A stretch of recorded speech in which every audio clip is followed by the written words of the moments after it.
Berikutnya, saudara, seorang pria dianiaya temannya lantaran tak mengisi bensin usai meminjam motor.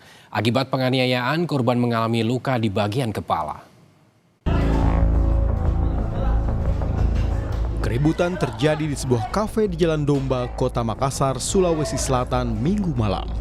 Dua pria tiba-tiba menerobos masuk ke dalam kafe dan menganiaya seorang pria lainnya. Salah seorang pelaku bahkan menganiaya korban menggunakan senjata tajam. Cekcok antara korban dan dua pelaku sempat membuat pemilik kafe serta pengunjung lainnya panik ketakutan. Polisi menyebut pelaku dan korban merupakan teman. Motif penganiayaan karena pelaku emosi sebab korban tak mengisi bahan bakar setelah meminjam motor.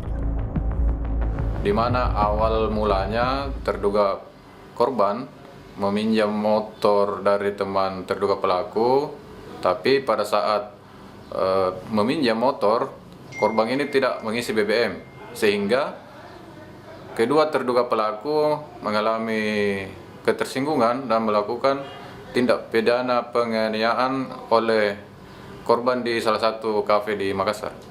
Untuk terduga pelaku sementara mendalami pemeriksaan oleh penyidik apakah ada perencanaan atau secara spontanitas melakukan penganiayaan. Dua pelaku penganiayaan telah dibawa ke Mapolsek Makassar untuk diperiksa intensif. Rama Pratama, Kompas TV, Makassar, Sulawesi Selatan.